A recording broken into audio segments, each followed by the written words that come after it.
The Galactic Council station hung in space like a jewel made of metal and light. Thousands of ships, from hundreds of worlds, docked at its ports every day. Inside its massive halls, beings from across the galaxy gathered to decide the future of countless civilizations. Today, they would decide something about humanity. Corporal Day One stood perfectly still behind Ambassador Nari's chair. His combat suit was scratched and dented in 100 places. The armor had seen better days, but it still worked. That was all that mattered to him. His job was simple: protect the ambassador and stay quiet. He was good at both. The council chamber was enormous.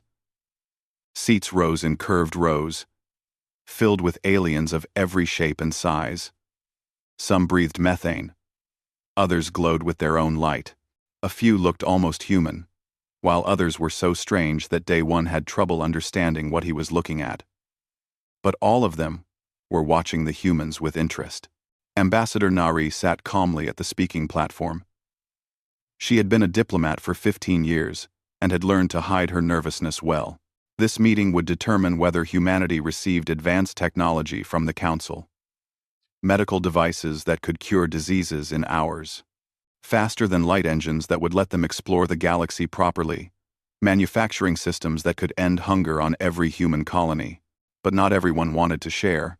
High Scholar Veltaris rose from her seat among the Etherian delegation. She was tall and elegant, with skin that shimmered like mother of pearl. Her species had been traveling the stars for over 5,000 years. They considered themselves the most advanced civilization in the galaxy, and they had the technology to prove it. Members of the Council, Veltaris began, her voice smooth and confident. We gather today to discuss the human application for technology sharing. I must speak plainly. This is a mistake. Day One didn't react. He had heard worse.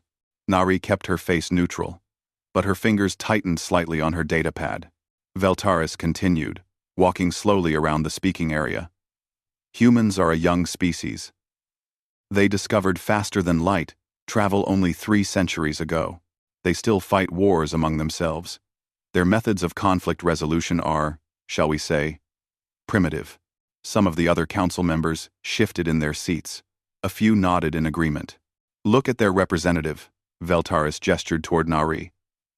She comes here asking for our most advanced technology. And who does she bring for protection? A soldier. A warrior. Even in our halls of peace, humans cannot imagine safety without violence nearby. Day One's jaw tightened slightly, but he remained motionless. This was Nari's show, not his. Nari stood and spoke calmly. High Scholar, we bring security because council protocols require it. Every delegation has guards. Yes, Veltaris smiled. But our guards are peacekeepers, trained in de-escalation and protection. Your guard is a combat soldier. Look at his armor. Scarred, damaged, worn from battle. This tells us everything about human culture. For the first time, Veltaris turned her attention fully to Day One. She walked closer, studying him like a scientist examining a specimen. Her eyes traced the marks on his combat suit. Deep gouges ran across the chest plate. Burn marks scorched the left shoulder. The right arm had been patched and re-welded at least 3 times. Tell me, soldier, she said. Did you wear your worst armor to impress us? Or is this actually the best humanity can provide? Day One looked straight ahead. Ma'am, this armor has kept me alive through 16 deployments. I trust it. 16 deployments, Veltaris repeated, turning back to the council. You see? This is what humans value. Not art, not science, not philosophy. They value survival through combat.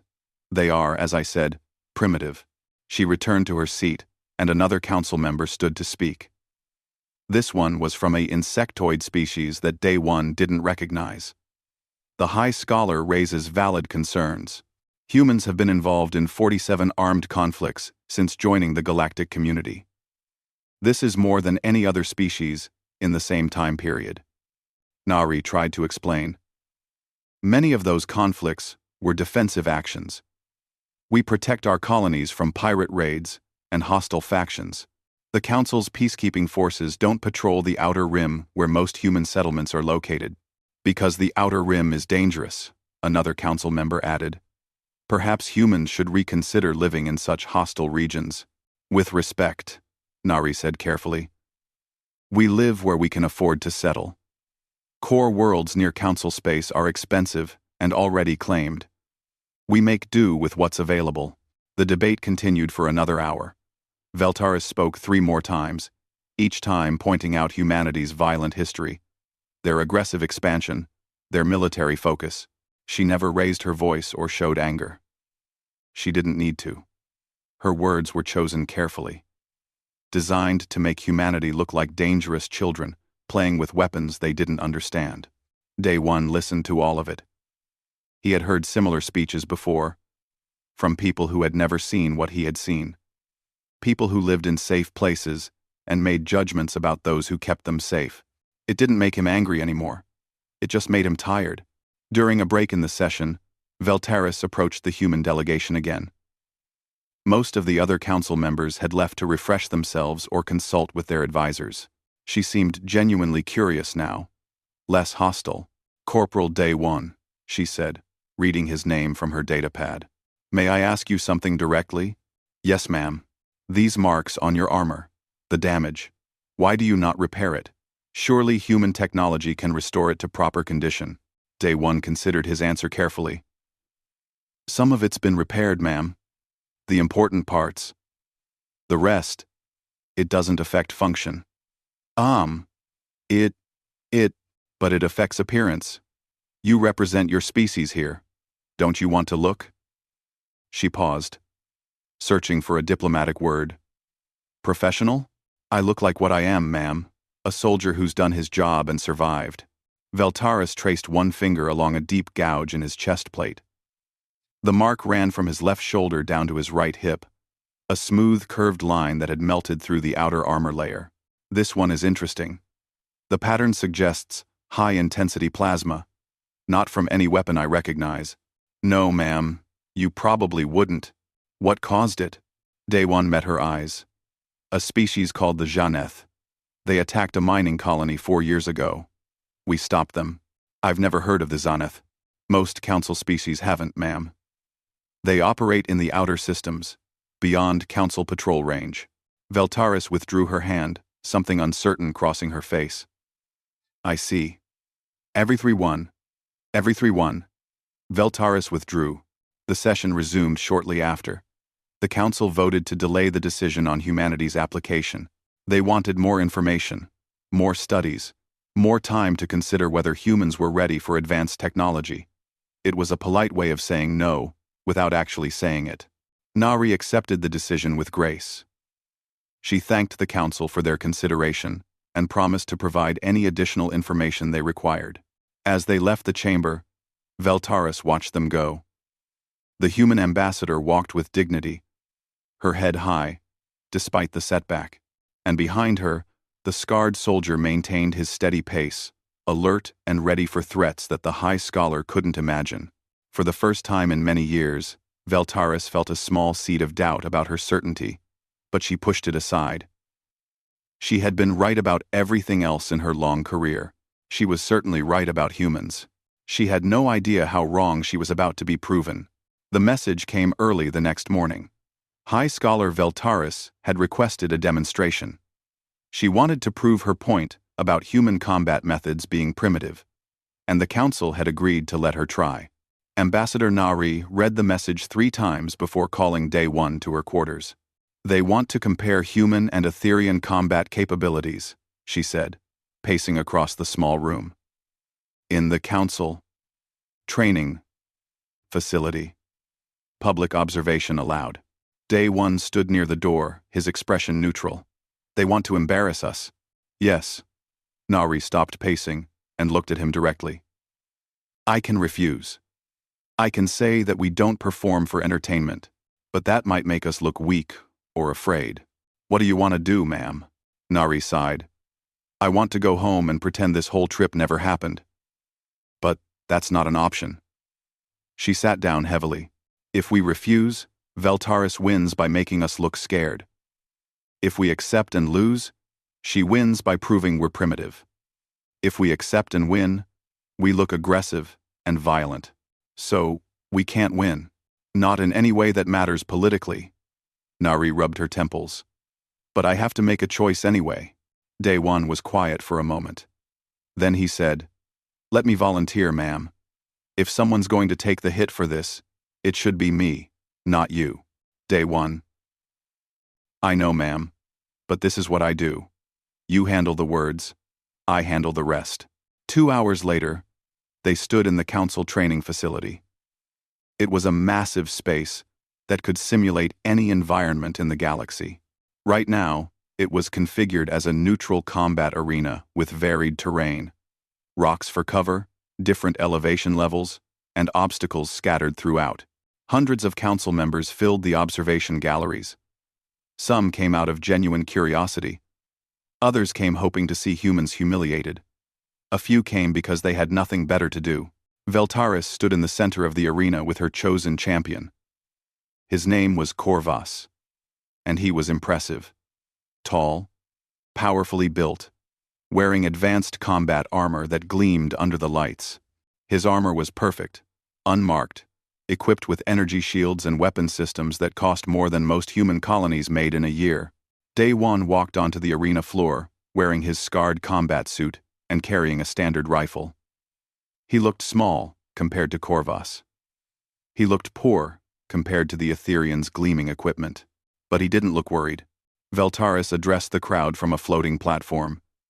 "Today we will demonstrate the difference between primitive combat methods and advanced tactical systems. Corvas is our finest combat specialist. He has trained for 20 years in every known fighting technique. His armor incorporates the latest defensive technology. His weapons are state-of-the-art." She turned to Day One. "The human has experience. We shall see if that is enough." The rules were simple. Simulated combat in a hostile environment scenario. Non-lethal weapons only. But the simulation would register hits and damage. First one to be eliminated loses. The computer would judge all actions.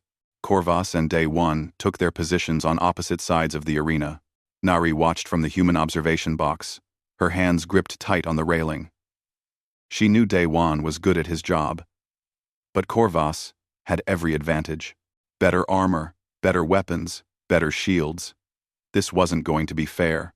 The simulation began.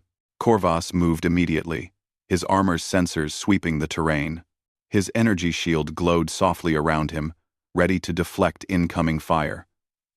He advanced confidently, weapon ready, using proper tactical movement that would make any instructor proud. Day One disappeared. One moment he was visible, the next he had dropped behind a rock formation and vanished from sight. Corvas's sensors tried to locate him, but got confused by the terrain. The Etherean moved forward carefully, checking angles, covering approaches, doing everything by the book. The first shot came from behind him. Corvas's shield flared as it absorbed the hit. He spun, returning fire at where he thought the shot came from. His advanced targeting system locked onto heat, signatures, and movement. But there was nothing there. Day One had already moved. The second shot came from a completely different direction, hitting Corvas in the side. The shield held, but the impact staggered him. He fired again, his weapon's energy bolts lighting up the arena. In the observation gallery, Veltaris frowned. This wasn't going as expected. Corvas should have ended this already. Day One moved through the terrain like smoke. He didn't use the paths or the obvious cover. He crawled through spaces, too small for Corvas's bulky armor. He used shadows and angles that the Etherean sensors couldn't quite track. Every movement was efficient, practiced, instinctive. Corvas grew frustrated. He activated his armor's advanced detection systems, flooding the area with sensor sweeps. There, he spotted thermal signature and fired a burst of energy bolts. But Day One had left his jacket draped over a rock with a heat pack underneath. While Corvas wasted ammunition on clothing, Day One circled around and came up behind him again. This time, He didn't shoot immediately. He threw a rock at a metal panel, 20 feet away. The clang made Corvus spin toward the noise. His shields were facing the wrong direction when Day One fired 3 quick shots into his back. The simulation registered critical damage to the shield generator. Now, it was a fair fight. Corvus snarled and charged toward where the shots came from, firing wildly. His training said to press the advantage, to use superior firepower to overwhelm the enemy. Day One let him come. He had already rigged a simple trap. A loose panel balanced on 2 rocks. When Corvus ran past it, Day One pulled a wire he had scavenged from a damaged section of the arena. The panel fell and hit Corvus across the legs. It didn't hurt him, but it made him stumble. He came out of cover fast, moving close before Corvus could bring his weapon to bear. The rifle was too long for close quarters, so Day One dropped it and grabbed a piece of metal debris. He slammed it into Corvus's helmet, cracking the display. Corvus swung his weapon like a club, but Day One ducked under it and swept the Etherean's legs. The bigger fighter went down hard. Day One was on him immediately, jamming the metal piece into the armor's neck joint where sensors were vulnerable. The simulation registered a fatal hit. The arena fell silent. Corvus lay on his back, his perfect armor dusty and scratched, his advanced weapons useless. Day One stood over him, breathing hard, holding a piece of scrap metal. The fight had lasted 3 minutes and 40 seconds. Valtteri stared in disbelief. This wasn't possible. Corvus had every advantage. The simulation must have malfunctioned. There must have been an error in the programming. But the simulation logs were clear. Every hit registered correctly. Every action was legal within the rules. The human had simply outfought her champion, using methods that no training simulation had prepared Corvus for. Day One helped Corvus stand up. The Etherean looked shaken. How did you? What training program teaches those techniques? No program, Day One said quietly. Just experience. Nari allowed herself a small smile. Valttaris had wanted a demonstration. She had gotten one. Just not the one she expected. As the crowd filed out, many of them were talking quietly among themselves. The human hadn't fought like their simulations predicted. He hadn't used proper tactics or standard approaches. He had fought like someone who needed to win to survive, using anything and everything available. It was messy. It was improvised. It was effective. Valttaris remained on her platform long after everyone else had left. She watched the replay of the fight on her datapad, studying every movement. The human had seen opportunities that shouldn't have existed. He had created advantages out of nothing. He had won a fight that all logic said he should have lost. Luck, she muttered to herself. It was just luck. But even as she said it, she wasn't sure she believed it anymore. The simulation had been fair and controlled. If this was what humans could do in a safe environment with rules and oversight, what were they capable of when the rules disappeared? That night, Valttaris found herself thinking about those marks on Day One's armor again. 16 deployments, he had said. 16 times where it wasn't a simulation. 16 times where losing meant dying. She pushed the thoughts away and went to sleep. Tomorrow she would file a formal complaint about the simulation protocols. That would explain everything. The alarm started as a low pulse that made the station's walls vibrate. Within seconds, it escalated to a shrieking wail that echoed through every corridor. Valttaris looked up from her desk, confused. In 5 years of working on the council station, she had never heard this alarm. She didn't even know what it meant. Her datapad lit up with an emergency message. Hull breach detected. Hostile boarding in progress. All personnel moved to secure locations immediately. She stood quickly, her heart racing. Hostile boarding?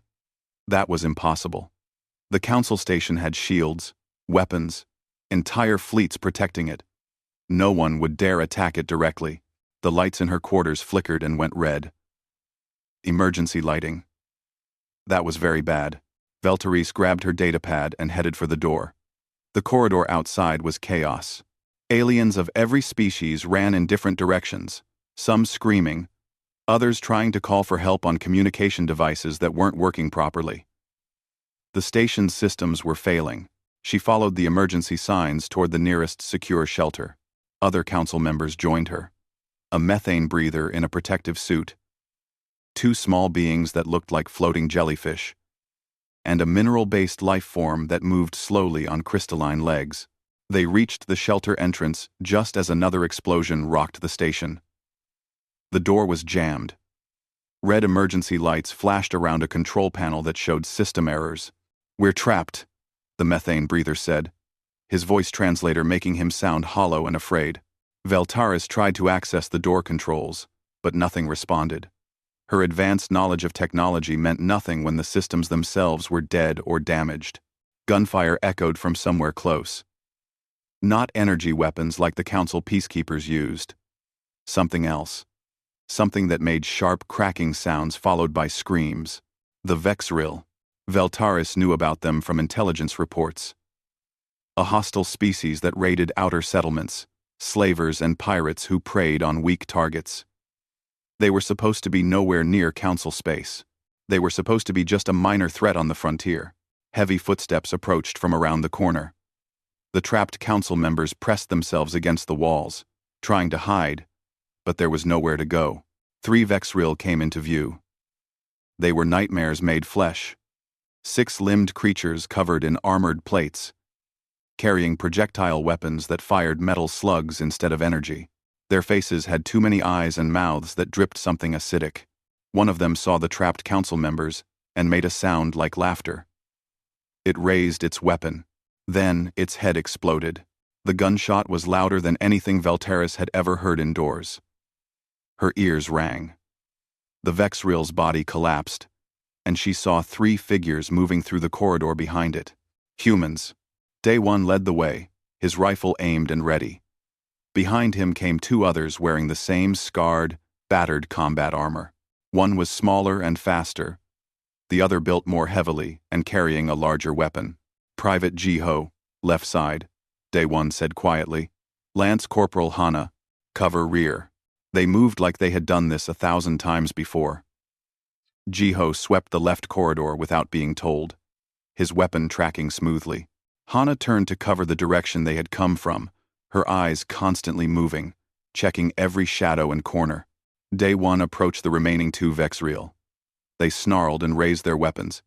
He shot the first one twice in the chest before it could fire. The second one got a shot off that sparked against his shoulder armor.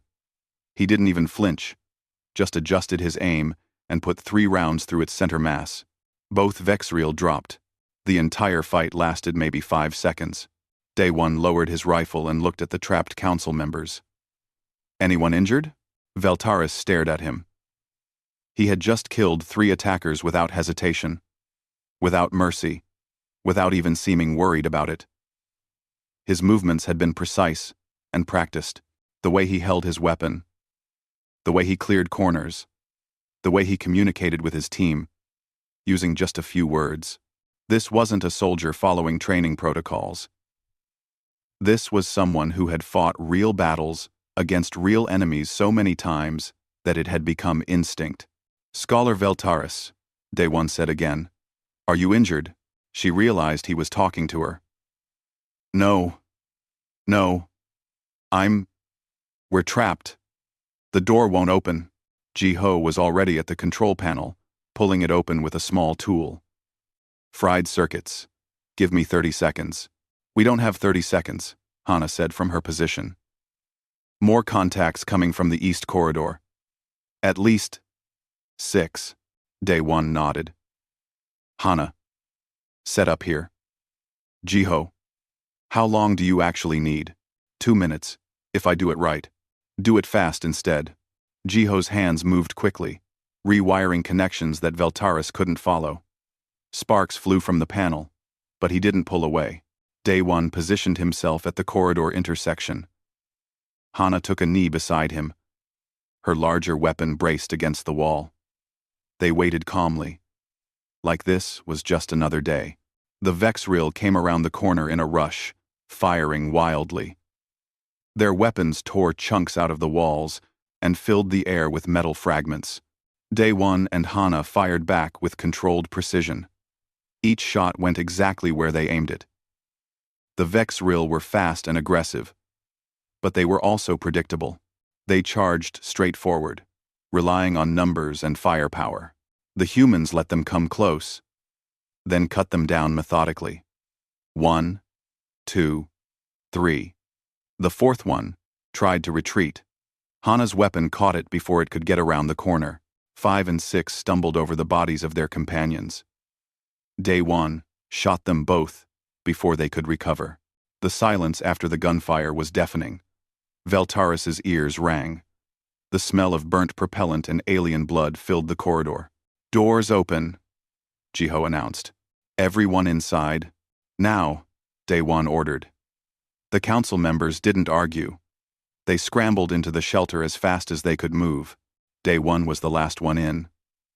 He sealed the door behind them and activated the emergency locks. The shelter was small but secure, designed to protect against hull breaches and other emergencies.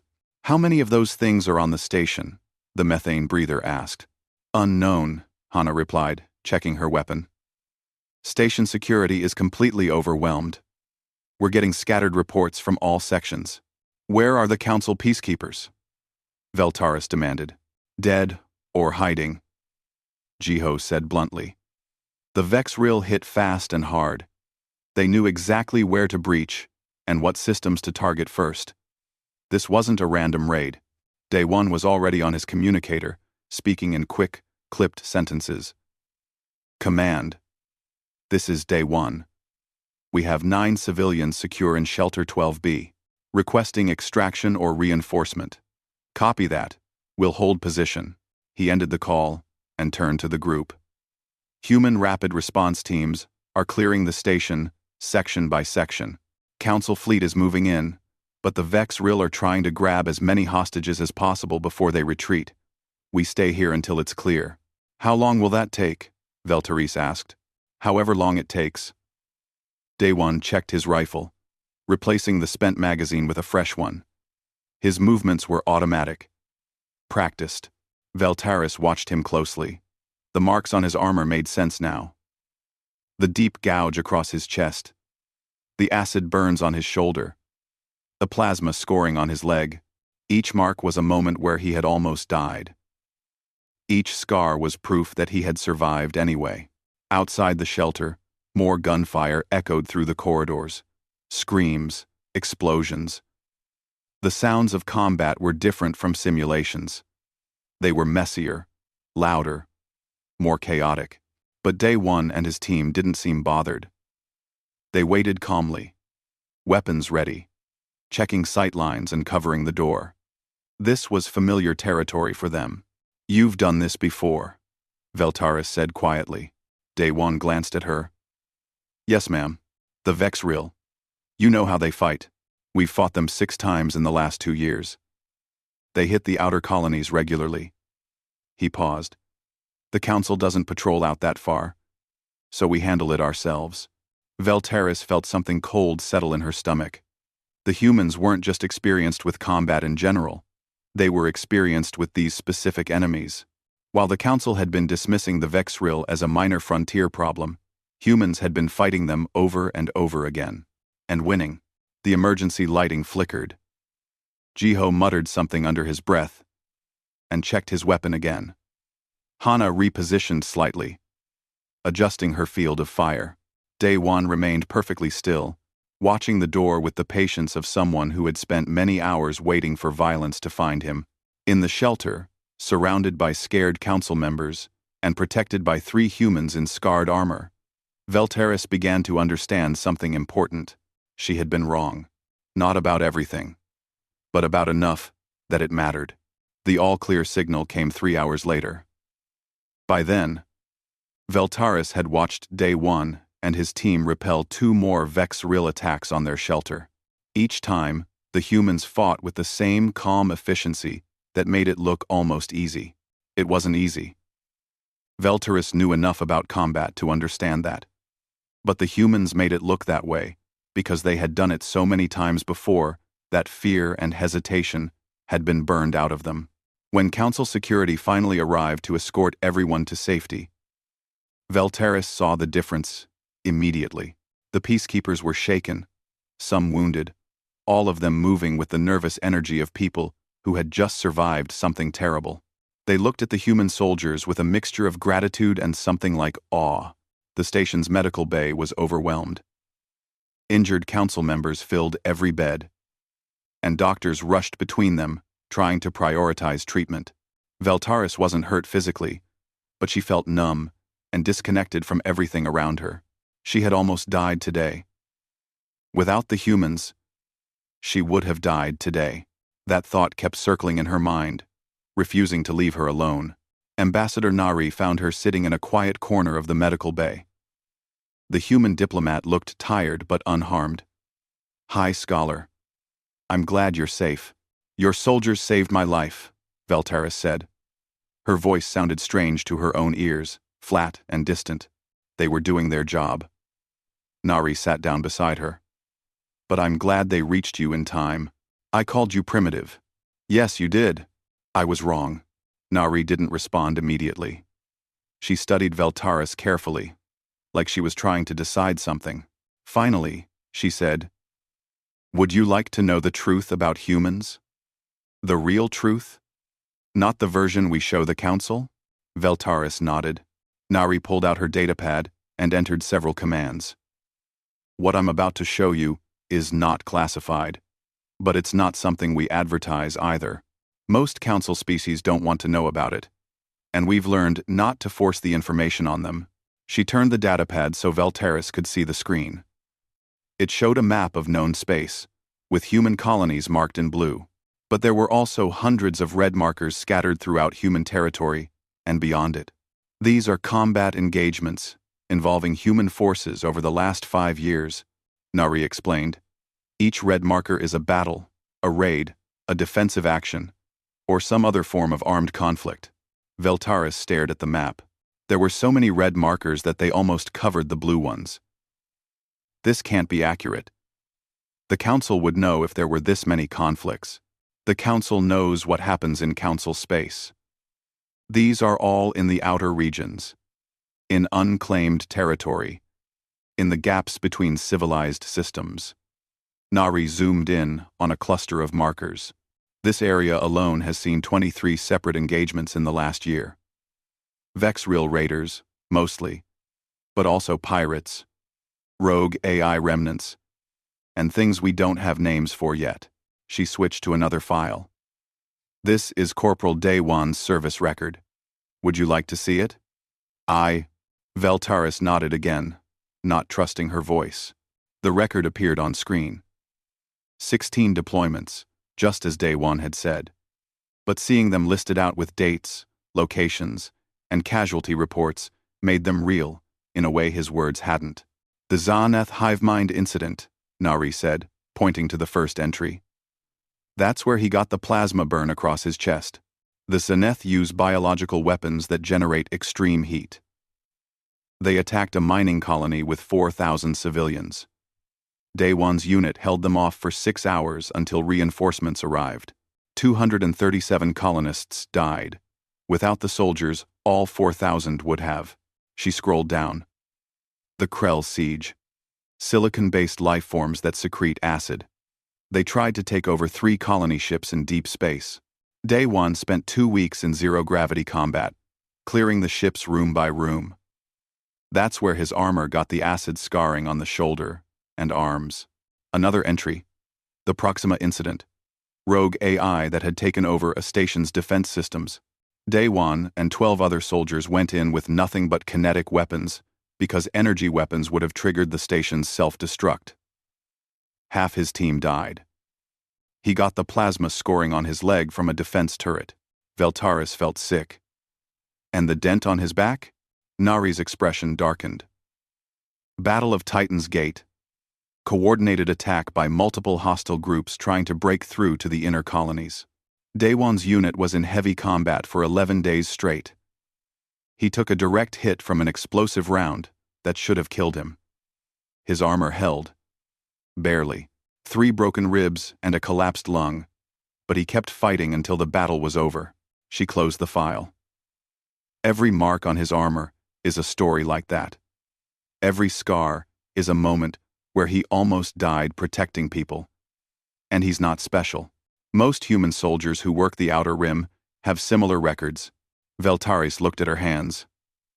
They were shaking. Why didn't you tell the council about this? Why didn't you make us understand? We tried, at first, Nari said softly. But council species don't want to hear about the violence happening at the edges of known space. It's uncomfortable. It ruins the illusion of safety. So we stopped trying to convince you and just kept doing what needed to be done, while we called you primitive. Yes. Veltaris stood up abruptly and left the medical bay. She needed to move, to think, to process everything she was learning. Nari didn't follow her. She found Day-One in a maintenance corridor, checking his armor. He had removed the chest plate and was examining the damage from today's fighting. New marks joined the old ones, fresh scratches, a dent near the shoulder, scoring from a near miss. Corporal, Veltaris said. He looked up, then stood respectfully. Ma'am, I need to ask you something, and I need you to be honest with me. I'll try, ma'am. Did you want these scars?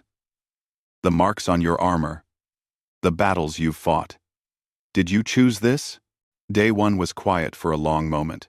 When he spoke, his voice was carefully controlled. No one wants scars, ma'am. But sometimes, you get them anyway. And all you can do is decide what they mean. What do yours mean? He traced the plasma burn across his chest plate, the one from the Exaneth attack. This one means 4,000 people got to go home to their families. The acid burns mean 3 colony ships full of refugees made it to safety. The dent on my back means Titan's Gate held, and the colonies beyond it survived. He looked at her directly. We don't fight because we're primitive or violent. We fight because someone has to, and no one else was doing it. The Council has amazing technology and advanced philosophy and beautiful art. That's wonderful. But it doesn't stop the Vexreal from raiding colonies. It doesn't protect miners from the Zaneth. It doesn't save refugee ships from pirates. So you protect everyone else while they call you primitive. It's not about what they call us, ma'am. It's about what needs to be done. Veltaris felt tears burning in her eyes. She had spent years looking down on humans, treating them like ignorant children who needed to be taught civilization. And all that time, they had been standing between her perfect council civilization and the horrors that wanted to tear it apart. I'm sorry, she said. Day-One looked surprised. Ma'am? Ma'am? I'm sorry for everything I said about you and your people. I was wrong. I was arrogant and blind. And I'm sorry. You didn't know, ma'am. How could you? That's not an excuse. I should have known. I should have asked. She wiped her eyes. Will you let me make it right? How? I don't know yet. But I promise you, I will find a way. Day-One nodded slowly. Thank you, ma'am. Veltaris left him to his repairs and returned to her quarters. She spent the rest of the night reading reports, watching combat footage, studying everything she could find about human military operations in the Outer Rim. The more she learned, the more ashamed she felt, and the more determined she became to change things. The Council needed to understand what humans were really doing out there. Not primitive violence, not barbaric warfare, but necessary protection for a galaxy that had forgotten how to protect itself. She would make them understand, whatever it took. 1 week later, the council chamber was full again. But this time, the atmosphere was different. The attack on the station had shaken everyone. Council members who had felt completely safe now understood that danger could reach them anywhere. Veltaris stood at the speaking platform. Ambassador Nari and Corporal Day-One sat in the human delegation area, watching carefully. Nari looked nervous. Day-One, as always, looked calm and ready. The council leader, an ancient being whose species name translated roughly as the First Travelers, called the session to order. High Scholar Veltaris has requested time to address the council regarding the human application for technology sharing. We grant her this opportunity. Veltaris took a deep breath. This was the most important speech of her career. Everything she said in the next few minutes would determine the future of human-council relations. Members of the council, she began. 1 week ago, I stood before you and called humans primitive. I said they were violent, aggressive, and unworthy of our advanced technology. I was wrong about all of it. A murmur ran through the chamber. This was not what anyone had expected. I was wrong because I measured humanity by the wrong standards. I looked at their scarred armor and saw poverty. I looked at their combat experience and saw barbarism. I looked at their constant warfare and saw primitive aggression. She paused. I didn't understand that I was looking at the price of our own safety. She activated her datapad, and holographic displays appeared throughout the chamber, showing the same map Nari had shown her. Hundreds of red markers, indicating combat zones. These are military engagements involving human forces over the last 5 years. Every single one of them occurred outside Council-patrolled space. Every single one of them was against hostile forces that we have classified as minor threats or regional problems. She zoomed in on specific incidents. The Vexril, who attacked this very station last week. Humans have fought them 43 times in the past 2 years. We lost 67 peacekeepers in a single day fighting enemies that humans encounter regularly. More images appeared. The Zaneth, the Krell, rogue AI systems, pirate collectives, and other hostile forces. Each of these groups operates primarily in the outer regions where human colonies exist. And each time they attack, humans fight them. Not because they're primitive, not because they're violent, but because no one else is there to do it. An insectoid council member stood. High Scholar, are you suggesting that humans are protecting council interests without our knowledge? I'm stating a fact. Veltaris replied. Human space acts as a buffer zone between council territory and the lawless regions beyond. Every threat humans stop is a threat that never reaches us. Every battle they fight is a battle we don't have to. She brought up Day 1's service record, displayed large enough for everyone to see. This is Corporal Day 1. He is the soldier I mocked for wearing damaged armor. His armor is damaged because he has been in 16 major combat operations, protecting civilian populations. Let me show you what those operations actually meant. Images appeared. Colony ships saved from pirates, mining stations defended from hostile aliens, refugee convoys protected through dangerous space. Each image showed the human cost. Wounded soldiers, damaged equipment, memorials for the dead. The Etherians haven't fought a real war in 2,000 years, Veltaris continued. Our last major conflict is ancient history. We train in simulations. We theorize about combat. We design weapons we hope never to use. And that is wonderful. Peace is wonderful. She looked directly at Day 1. But we can only maintain that peace because people like Corporal Day 1 are willing to fight the battles we pretend don't exist. While we sit in comfortable chambers debating philosophy, humans are dying to protect colonies we've never heard of from threats we've classified as unimportant. The council leader spoke. What are you proposing, High Scholar? I'm proposing that we were asking the wrong question. We debated whether humans deserve our technology. The real question is whether we deserve their protection. That caused an uproar. Several council members shouted objections. Others demanded clarification. The chamber filled with noise. Veltaris waited for silence, then continued. I propose a complete reversal of our position. Not only should we grant humans access to our medical and scientific technology, but we should also establish a formal military partnership. 2000. Impossible, the insectoid member said. We cannot militarize the council. Peace is our founding principle. Peace without the ability to defend it is just a pleasant fiction, Veltaris countered. The Vexril attack proved that. Our peacekeepers were overwhelmed in minutes. Human soldiers saved this station, and everyone on it. That is not a coincidence. That is the result of real experience against real threats. She brought up more data. I propose the following. First, immediate technology sharing with humanity in medical, scientific, and manufacturing fields. Second, establishment of joint Human Council rapid response teams for frontier security. Third, human military advisors to train Council peacekeepers in actual combat tactics, not just simulations. You want to turn us into warriors, someone accused. I want us to survive, Veltaris said firmly. The galaxy is not as safe as we like to believe. The only reason we can maintain our illusion of perfect peace is because humans are out there fighting to maintain it. We owe them our support, not our contempt. The debate lasted for hours. Some council members supported Veltaris immediately, especially those who had been on the station during the attack. Others resisted, arguing that the council should not abandon its peaceful principles. But slowly, the tide shifted. Too many council members had seen human soldiers in action.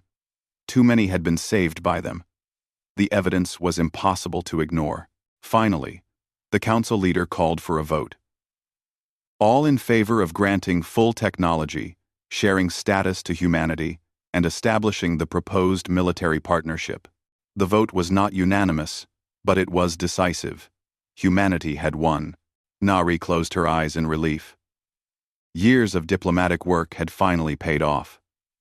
Not because she had convinced the council through words, but because humans had proven their worth through actions. After the session ended, Veltaris approached the human delegation. Ambassador Nari, I hope this begins to repay the debt the council owes your people. We didn't do it for payment, Nari replied, but we appreciate the recognition. Veltaris turned to Day One. Corporal, I have a request. I would like to document your armor's history for the Etherian military archives. Every mark, every scar, every battle. Would you allow that? Day One considered it. Why, ma'am? Because my people need to understand what real combat looks like. We have forgotten. You never had the luxury of forgetting. She paused. And because every mark on your armor is a lesson we need to learn. I'll agree to that, ma'am. On one condition. What condition? That you include the names of everyone who didn't make it home. The soldiers who died earning these marks deserve to be remembered more than the marks themselves. Veltaris felt tears burning in her eyes again. I promise. As they left the council chamber, Day One ran his hand across the deep plasma burn on his chest plate. The mark from the Zaneth attack. From the colony he had saved. You know, Nari said quietly. You could get new armor now. With the council technology share, we'll have access to better materials, better designs. You could retire that old suit. Day One shook his head. No, ma'am. These marks are important. They remind me why I do this job. They walked past groups of young council officers who stared at Day One with new understanding. His armor was no longer a sign of primitiveness or poverty. It was a monument to sacrifice, to protection, to the price of keeping others safe. One young Etherian officer, barely old enough to serve, worked up the courage to approach. Corporal Day One, I'm assigned to the new joint training program. I'll be working with human advisors. That's good, Day One said. You'll learn a lot. I wanted to ask. The marks on your armor. High Scholar Veltaris said each one is a battle. Is that true? Yes. The young officer hesitated. Were you afraid? During those battles? During those battles? Day One looked at him seriously. Every single time. Fear is what keeps you alive. Anyone who says they're not afraid in combat is either lying or too stupid to survive long. But you fought anyway. That's the job. Being afraid doesn't mean you don't act. It just means you understand what you're risking. If you remember nothing else from training, remember that. Fear is normal. It's what you do Despite the fear that matters, the young officer nodded, looking both terrified and determined. He saluted awkwardly and hurried away to join his unit. Nari smiled. "You're going to make a good teacher." "I hope so, ma'am. These kids deserve better than learning from mistakes that got people killed." They continued walking through the station. Around them, the work of rebuilding had begun. Damaged sections were being repaired. New security protocols were being implemented, and for the first time in centuries, Council peacekeepers were training alongside human soldiers, learning tactics that had been proven in real combat. The galaxy was changing. Slowly, perhaps, but changing, nonetheless. Day One paused at a viewport that looked out into space. Somewhere out there, beyond the safe borders of Council space, new threats were gathering. New battles would need to be fought. New scars would be earned. But now, at least, humans wouldn't be fighting alone, and the Council would finally understand that peace was not the absence of conflict. It was something that had to be protected, defended, and sometimes paid for in blood and scars. The marks on Day One's armor told that story better than any words could. They were a reminder of what had been survived, what had been protected, and what still needed defending. Some marks were worth keeping. Some lessons were worth the pain of learning, and some people were worth fighting for, even if they didn't know they needed protecting. Day One touched the plasma burn one more time, then turned away from the viewport and headed back to work. There would be new soldiers to train, new partnerships to build, new challenges to face. But for the first time in his career, he felt like the burden was being shared, and that made all the difference.